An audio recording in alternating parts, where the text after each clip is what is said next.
Aujourd'hui, on va faire de la bière à partir d'un kit. Donc si vous voulez commencer à faire de la bière en tout cas, on va poser la question par quoi commencer, etc.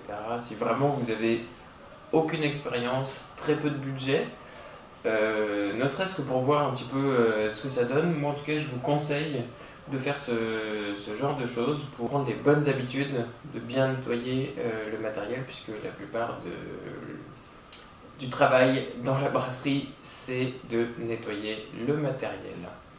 Alors, c'est parti.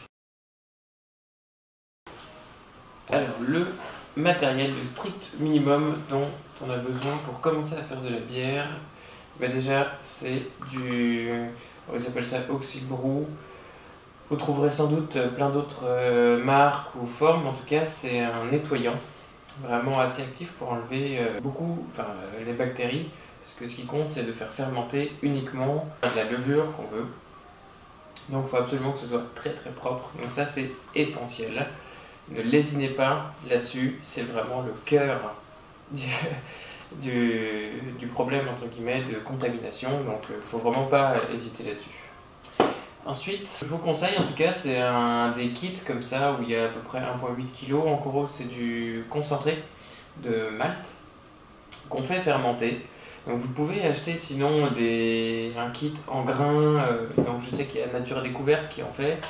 Mais vraiment, si vous voulez pas vous embêter, pas en mettre partout, etc., commencez par ça. Et après, vous verrez que déjà, même avec ça, il y a forcément un dégât, soit au moment où on le fait, soit au moment de l'embouteillage. Ça coûte pas très cher en passant, je crois que c'est une vingtaine d'euros. Au total, il y en a pour moins de 100 euros si vous voulez vous lancer. Et vous faites déjà 20 litres de bière, c'est pour ça que moi je trouve ça intéressant. Des bouteilles vides, en vrai c'est la raison pour laquelle j'ai commencé à faire de la bière. Si possible des bouteilles mécaniques, ça évite de racheter des capsules à chaque fois.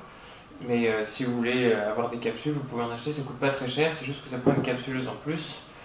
Ces bouteilles-là, ce que je fais, c'est que je demande aux gens qui achètent de la limonade ancienne s'ils peuvent me mettre les bouteilles de côté. Et ça marche plutôt bien. Donc prévoyez une vingtaine, voire trentaine de bouteilles, comme ça vaut toujours la peine. Et ensuite, il faut un seau de fermentation. Donc si vous avez une Dame Jeanne, qu'on appelle une tourie en verre, c'est encore mieux. C'est sûr, moi j'avais pas ça où je suis en ce moment. Et donc il faut juste un seau de fermentation qui soit hermétique en haut, avec ce qu'on appelle un barboteur, c'est-à-dire que le CO2 peut partir sans que il y ait de l'air qui rentre à l'intérieur. Voilà, donc ça c'est vraiment l'essentiel. Vous n'avez pas besoin de beaucoup plus. Il y a peut-être la pelle en plastique, là, la cuillère en plastique, mais vraiment même ça, moi j'en ai pas trop besoin parce que chaque fois quand je remue, j'ai pas tant besoin. Et une casserole d'eau. Ça, une casserole dans laquelle vous pourrez mettre dans cette boîte de conserve. Voilà pour le matériel.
Voilà, la première partie est faite. On a 22 litres. Je vous conseille de rester à peu près vers 20 litres, même s'ils disent que c'est 23. Là j'ai un petit peu abusé, mais franchement c'est mieux de rester aux alentours de 20 litres pour que c'est pas trop de goût de flotte quand ça devient de la bière. En tout cas, la densité initiale est prise, ce qui sera nécessaire pour connaître le taux d'alcool par la suite. C'est pas obligatoire, mais c'est quand même bon à savoir. Et on va laisser ça fermenter au moins une semaine. Moi je laisse à peu près 2 semaines.